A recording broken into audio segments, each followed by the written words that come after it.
Good morning student. बाल साधना शिक्षण संस्थान की ऑनलाइन क्लासेस में आपका स्वागत है।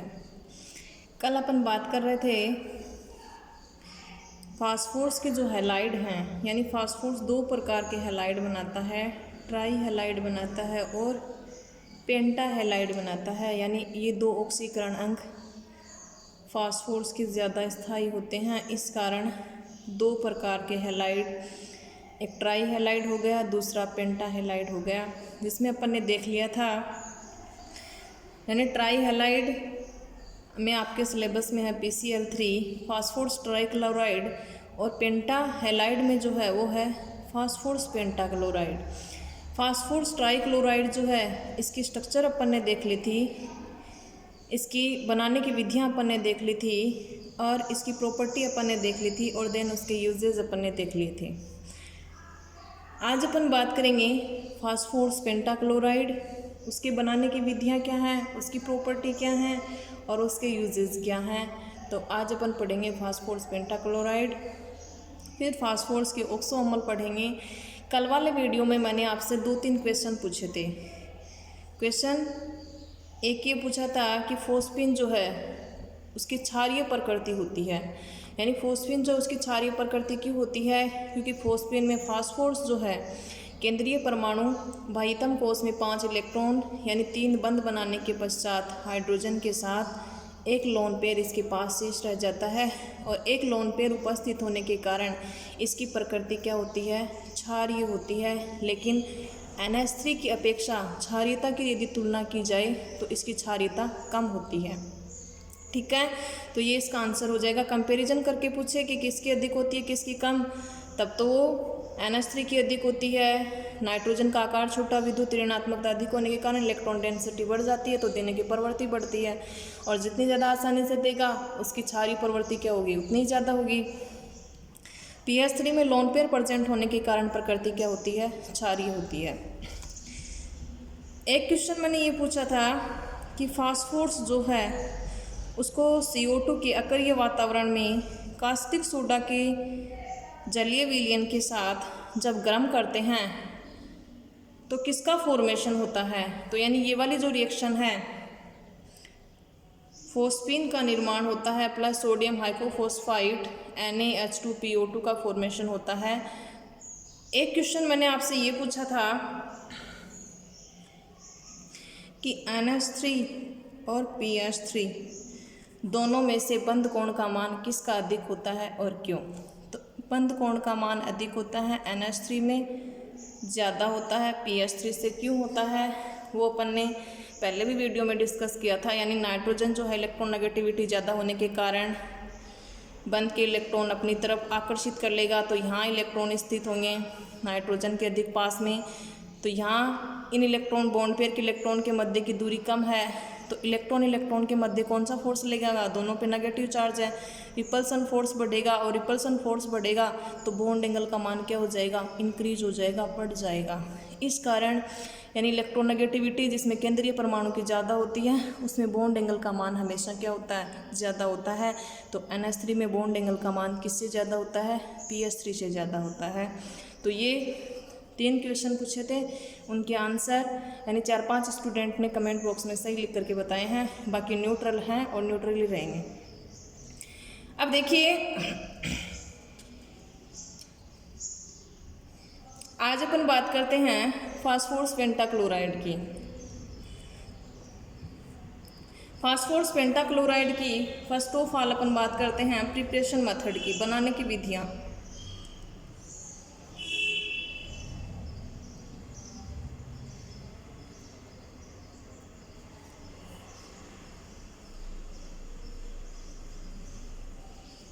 पहली विधि है, जब सफ़ेद फास्फोर्स को यानी सफ़ेद फास्फोर्स में शुष्क क्लोरीन गैस प्रवाहित कर दें, और इसकी ले लेते हैं आधिक्य में मात्रा, कम लेंगे तो फास्फोर्स ट्राइक्लोराइड बनेगा, तो ये क्या लेंगे, आधिक्य में लेंगे। तो उस स्थिति में किसका फॉर्मेशन हो जाता है, PCl5 का फॉर्मेशन हो जाता है। लगभग लिए जाते हैं 10 मोल। तो फास्फोर्स, श्वेत फास्फोर्स में शुष्क क्लोरीन गैस आधिक्य में यदि प्रवाहित की जाती है तो उस दौरान किसका फॉर्मेशन होता है, PCl5 का फॉर्मेशन होता है। तो यानी क्लोरीन कितने हो गए 20, तो 4 से मल्टीप्लाई कर देंगे तो अभिक्रिया क्या हो जाएगी, संतुलित हो जाएगी। दूसरी विधि है जब सफ़ेद फास्फोरस की क्रिया सल्फ्यूराइल क्लोराइड का फॉर्मूला होता है SO2Cl2, नाम होता है इसका सल्फ्यूराइल क्लोराइड।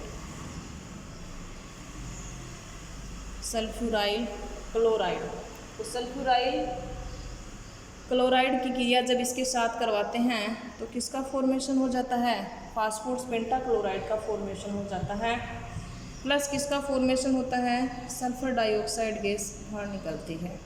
तो ये दो विधियां हैं जिनके द्वारा फास्फोरस पेंटाक्लोराइड का निर्माण किया जा सकता है।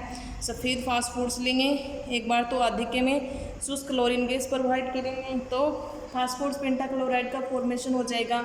एक बार जो क्रिया है वो क्रिया करवाएंगे सल्फ्यूराइल क्लोराइड के साथ में, तो किसका फॉर्मेशन हो जाएगा, फास्फोरस पेंटाक्लोराइड का फॉर्मेशन हो जाएगा। तो ये हो जाएंगे इसकी प्रिपरेशन मेथड। अब अपन बात करते हैं इसकी प्रॉपर्टीज की, यानी क्या क्या गुण हैं इसके। पहले प्रॉपर्टी की बात करूं तो इसका कलर की यदि बात करूं तो हल्का पीला श्वेत पाउडर होता है, पाउडर के रूप में होता है, हल्का यानी लाइट येलो वाइट कलर इसका होता है। अगली प्रॉपर्टी की बात करूं कि वायु में जो नमी है, नमी का मतलब H2O उपस्थित है तो उसकी उपस्थिति में क्या हो जाता है, ये अपघटित हो जाता है। कहने का मतलब फास्फोरस पेंटाक्लोराइड नमी को अवशोषित करके, तो नमी को अवशोषित करेगा, किसके साथ क्रिया होगी, जल के साथ। किसका निर्माण करता है, फास्फोरस ऑक्सीक्लोराइड POCl3 का फॉर्मेशन करता है, प्लस HCl का फॉर्मेशन करता है। अब ये POCl3 जो है यदि नमी की अधिकता है तो फिर से क्या हो जाता है, जल अपघटित हो जाता है और निर्माण किसका करता है, H3PO4 का निर्माण करता है, प्लस HCl का फॉर्मेशन करता है। तो कई बार क्वेश्चन पूछ लिया जाता है, यानी जब PCl5 को जल अपघटित करवाया जाता है तो किसका फॉर्मेशन होता है, या नमी की उपस्थिति में PCl5 जो है वो अपघटित होकर के किसका निर्माण करता है। किसी भी तरीके से क्वेश्चन पूछा जा सकता है। तो यानी नमी जहाँ भी है वहाँ किससे क्रिया करवाएंगे, जल के साथ में क्रिया करवाएंगे, वाटर के साथ रिएक्शन करवाएंगे, तो किसका फॉर्मेशन हो जाएगा, POCl3 का फॉर्मेशन हो जाएगा, प्लस HCl का फॉर्मेशन हो जाएगा। अगली प्रॉपर्टी देखिए, अगली प्रॉपर्टी है इसका यदि तापीय अपघटन करवा दूँ PCl5 का, यानी हीट कर दूँ, इसको अधिक ताप दे दूँ, तो उस स्थिति में ये किसका निर्माण करता है, फास्फोरस ट्राइक्लोराइड का फॉर्मेशन करता है, प्लस क्लोरीन गैस का निर्माण होता है, Cl2 का फॉर्मेशन होता है। धातुओं के साथ यदि क्रिया करवा दें PCl5 की, फास्फोरस पेंटाक्लोराइड की क्रिया, धातु है चाहे कॉपर है चाहे सिल्वर है, इसके साथ यदि करवाते हैं तो जिस भी धातु के साथ क्रिया करवाते हैं उसी धातु का क्लोराइड का फॉर्मेशन कर देता है। यानी यहाँ से धातु Ag है तो क्या बन जाएगा, AgCl बन जाएगा, प्लस किसका फॉर्मेशन हो जाता है, PCl3 का फॉर्मेशन हो जाता है। तो ये हो जाएंगी इसकी प्रॉपर्टी हो जाएंगी। अब अपन बात करते हैं इसकी स्ट्रक्चर की कि PCl5 की संरचना किस प्रकार की होती है, केंद्रीय परमाणु में हाइब्रिडाइजेशन का प्रकार क्या होता है। तो बात करते हैं अपन स्ट्रक्चर की, PCl5 की संरचना की। तो PCl5 में केंद्रीय परमाणु क्या है, फास्फोरस। फास्फोरस के साथ क्या जुड़े हुए हैं, 5 क्लोरीन जुड़े हुए हैं। अब ये जो 5 क्लोरीन है वो किस प्रकार से जुड़े हुए हैं, क्या पांचों क्लोरीन की आबंध लंबाइयाँ समान हैं। केंद्रीय परमाणु में संकरण का प्रकार क्या है, तो संकरण का प्रकार निकालने, तो उस स्थिति में अपन क्या करेंगे, पहले संकरित कक्षकों की संख्या ज्ञात करेंगे। तो संकरित कक्षकों की संख्या यानी फास्फोरस के भाइतम कोष में कितने इलेक्ट्रॉन हैं, 5 हैं। कितने सिंगल एटम के साथ में जुड़ा हुआ, क्लोरीन कितने हैं, 5 हैं। ऊपर कोई चार्ज नहीं है यानी प्लस माइनस कुछ नहीं करेंगे, 0 है, डिवाइडेड बाई 2 कितना आ गया, 10/2। तो संकरित कक्षकों की संख्या कितनी आ जाएगी, 5 आ जाएगी। और 5 आएगी तो संभावित संकरण का प्रकार क्या होगा, डी या DsP3 आएगा। तो PCl5 में फास्फोरस की यदि बात की जाए तो संकरण का प्रकार होता है sp3d। अब यानी sp3d प्रकार का जब संकरण होता है तो आकृति किस प्रकार की होती है? तो आकृति होती है त्रिकोणीय द्विपिरामिडीय। त्रिकोणीय द्विपिरामिडीय। त्रिकोणीय द्विपिरामिडीय आकृति अपन किस तरह से बनाएंगे? यानी फास्फोरस के साथ 3 क्लोरीन जुड़े हुए हैं, तो ये तीनों क्लोरीन तो हैं एक तल में जिनके मध्य बॉन्ड एंगल का मान यानी 360 डिग्री पे 3 जुड़े हुए हैं, तो कितना कितना मान होगा? 120 डिग्री, 120 और 120। यानी एक फास्फोरस है, उस फास्फोरस के साथ 3 क्लोरीन जुड़े हुए हैं, एक तल में जुड़े हुए हैं, तो कितना एंगल आ जाएगा? 120, 120 और 120। और 2 क्लोरीन जो है यानी ये स्ट्रक्चर तो हो गई त्रिकोणीय द्विपिरामिडीय, 2 पिरामिड। एक फास्फोरस के जस्ट ऊपर जुड़ा हुआ क्लोरीन है और एक फास्फोरस के जस्ट नीचे जुड़ा हुआ क्लोरीन है। यानी इमेजिनेशन करके आपको इसकी स्ट्रक्चर बनानी है। तो फास्फोरस के साथ एक क्लोरीन पेपर पे अपन इस तरह से डिनोट करेंगे, यानी ये इसके जस्ट ऊपर है और एक कहाँ है? जस्ट नीचे। तो यानी ये 2 पिरामिड बन जाएंगे। यानी ये इस वाले क्लोरीन के साथ जो इस क्लोरीन के साथ और इस क्लोरीन के साथ क्या बनाएगा? एक पिरामिड बनाएगा। ये इस वाले क्लोरीन के साथ, इसके साथ और इसके साथ क्या बनाएगा? पिरामिड बनाएगा। तो ये 2 पिरामिड हो गए, एक पिरामिड ऊपर, एक पिरामिड नीचे, और एक समतल में ये क्या बन गया? त्रिकोण बन गया। तो आकृति क्या हो गई? त्रिकोणीय द्विपिरामिडीय। अब यानी ऊपर वाला जो क्लोरीन है इन तीनों क्लोरीन के साथ बॉन्ड एंगल कितना बनाता है? तो वो 90 डिग्री का बॉन्ड एंगल, यानी जस्ट ऊपर है। तो जस्ट ऊपर होने के कारण इस Cl के साथ 90 डिग्री, इस Cl के साथ 90 डिग्री, इस Cl के साथ 90 डिग्री, वही नीचे वाला बनाएगा, प्रत्येक के साथ कितना बॉन्ड एंगल बनाएगा? 90 डिग्री का बनाएगा। तो PCl5 में केंद्रीय परमाणु का संकरण हो जाएगा sp3d, आकृति हो जाएगी त्रिकोणीय द्विपिरामिडीय, 2 प्रकार के बॉन्ड एंगल, एक 90 डिग्री होगा और दूसरा होगा 120 डिग्री होगा। ठीक है। अब मैं बात करती हूँ, यानी इसमें 2 प्रकार की फास्फोरस क्लोरीन आबंध लंबाइयाँ हैं। 2 प्रकार की कैसे? यानी एक तो जो त्रिकोण है, त्रिकोण में फास्फोरस के साथ कितने Cl जुड़े हुए हैं? 3 Cl जुड़े हुए हैं। तो 3 PCl, 3 फास्फोरस क्लोरीन आबंध लंबाइयाँ जो हैं वो तो होती हैं एक जैसी, और ये स्थिति कहलाती है निरक्षीय स्थिति। निरक्षीय स्थिति जिसको कहा जाता है इक्विटोरियल पोजीशन। और 2 PCl, एक जस्ट ऊपर एक जस्ट नीचे, ये कहलाती है एक्सियल या अक्षीय पोजीशन, अक्षीय स्थिति। ये जो 2 PCl आबंध लंबाइयाँ हैं ये दोनों समान होती हैं और ये 3 एक समान होती हैं। अर्थात कहने का मतलब फास्फोरस पेंटाक्लोराइड की संरचना में 5 फास्फोरस क्लोरीन जो आबंध पाए जाते हैं वो पांचों जो फास्फोरस क्लोरीन आबंध लंबाइयाँ जो होती हैं वो समान नहीं होती हैं। उनमें 3 आबंध लंबाइयाँ एक समान होती हैं और 2 आबंध लंबाइयाँ एक समान होती हैं। 3 PCl जो बॉन्ड होते हैं वो निरक्षीय स्थिति पर होते हैं और 2 PCl बॉन्ड जो होते हैं वो कहाँ पर होते हैं? अक्षीय स्थिति पर होते हैं। अब देखिए 3 PCl आबंध लंबाइयाँ जो हैं, ये जो आबंध लंबाई है ये तो होती है 202 पिकोमीटर, और जो अक्षीय आबंध लंबाई है वो होती है 240 पिकोमीटर। कहने का मतलब अक्षीय आबंध लंबाई जो है, एक्सियल बॉन्ड लेंथ जो है ये ज़्यादा होती है किसकी अपेक्षा? इक्विटोरियल बॉन्ड लेंथ की अपेक्षा। तो एक्सियल कितनी होती है? 240 पिकोमीटर, और इक्विटोरियल बॉन्ड लेंथ जो है वो कितनी होती है? 202 पिकोमीटर, जो कि कम होती है। तो कई बार यहाँ से क्वेश्चन पूछ लिया जाता है। क्वेश्चन दो तरीके से पूछा जा सकता है, कैसे कि क्या PCl5 में पाँचों आबंध लंबाइयाँ समान होती हैं या 3 आबंध लंबाइयाँ समान होती हैं, 2 आबंध लंबाइयाँ समान होती हैं, 4 आबंध लंबाइयाँ समान होती हैं। तो कंपटीशन एग्जाम में तो किसी भी तरीके से क्वेश्चन पूछा जा सकता है। और आपके एग्जाम में यानी क्वेश्चन जो पूछा जा सकता है, कई बार पूछ लिया जाता है, क्या कारण है कि PCl5 का तापीय अपघटन करवाते हैं तो PCl3 + Cl2 यानी 2 क्लोरीन ही बाहर क्यों निकलते हैं।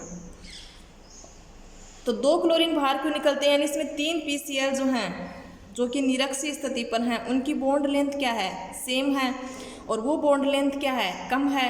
तो यानी 202 पिकोमीटर है, 240 पिकोमीटर, अंतर ज़्यादा है। तो यानी ये आबंध लंबाई क्या है, ज़्यादा है।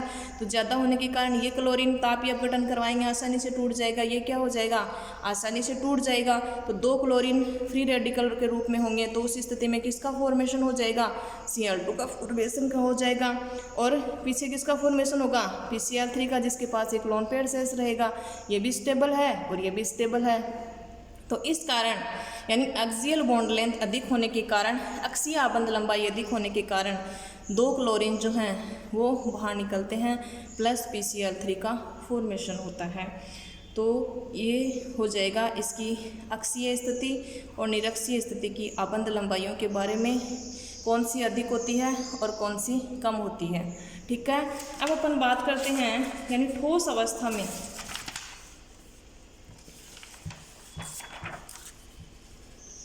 सॉलिड स्टेट की यदि बात करूं PCl5 की,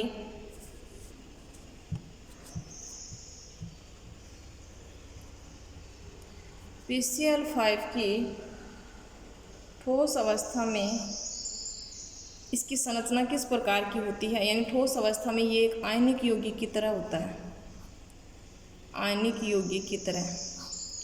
आयनिक यौगिक की तरह कैसे, इसमें धनायन भी होगा और इसमें ऋणायन भी होगा। तो PCl5 ठोस अवस्था में ऐसे तो है नहीं कि एक ही मॉलिक्यूल है, कई सारे होंगे। जैसे 2 की बात करूँ मैं, यानी एक PCl5 है और दूसरा PCl5 है। फास्फोर्स कितने हो गए, 2 हो गए। क्लोरीन कितने हो गए, 10 हो गए। अब एक धनायन के रूप में होगा और दूसरा इसकी ठोस अवस्था में किसके रूप में होगा, ऋणायन के रूप में। अब धनायन के रूप में कब होगा, जब इसके पास में एक ऋणायन कम होगा, और ऋणायन के रूप में कब होगा, जब एक ऋणायन इसके पास ज़्यादा होगा। तो धनायन कौन सा बन सकता है, PCl4+ बन सकता है। ऋणायन कौन सा बन सकता है, PCl6- बन सकता है।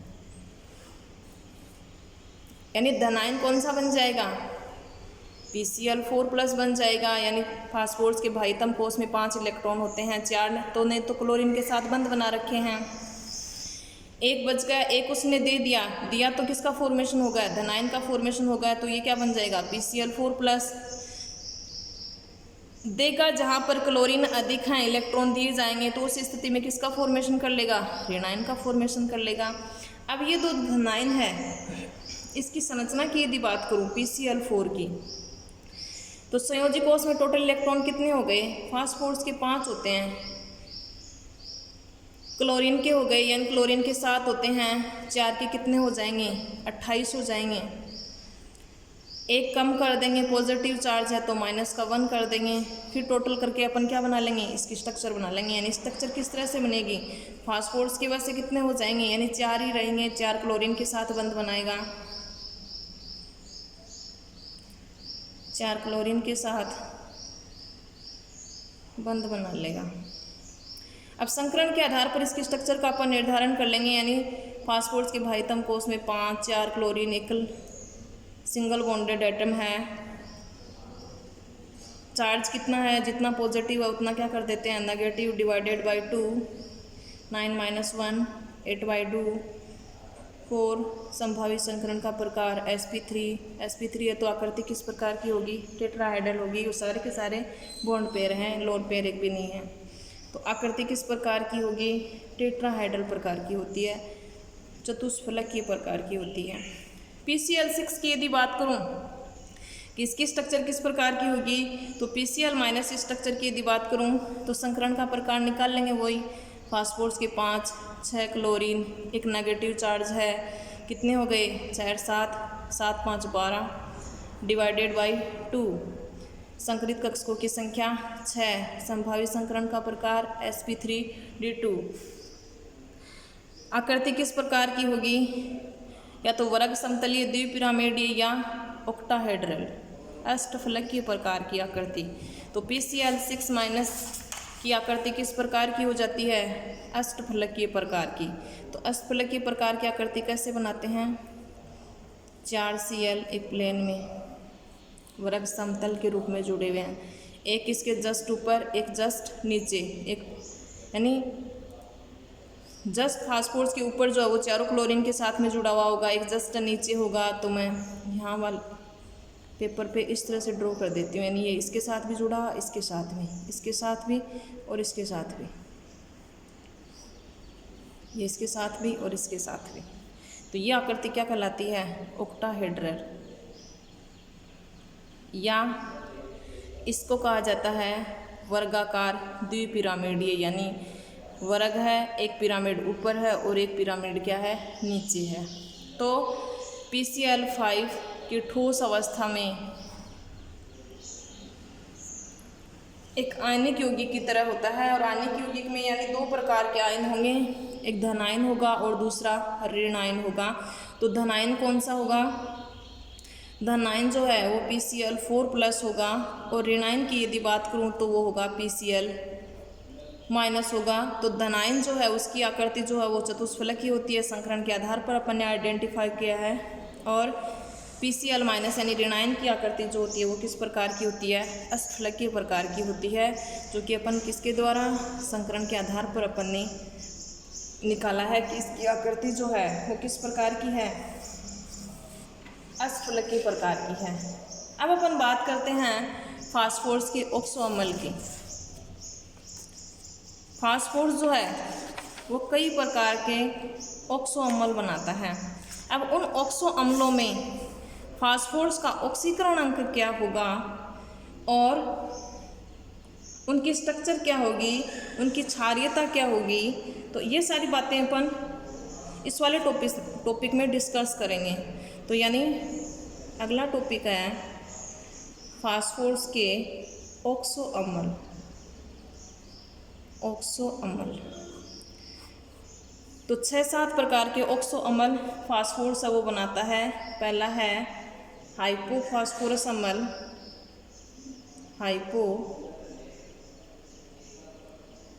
हाइपोफास्फोरस अम्ल या फॉस्फेनिक अम्ल भी इसको कहा जाता है। फॉस्फेनिक अम्ल जिसका सूत्र होता है H3PO2। दूसरा है ऑर्थोफॉस्फोरस अम्ल, ऑर्थोफॉस्फोरस अम्ल जिसका सूत्र होता है H3PO3। तीसरा है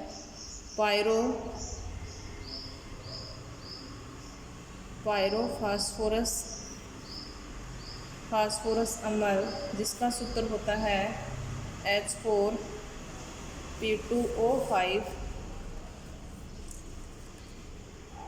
अगला है हाइपोफास्फोरिक अम्ल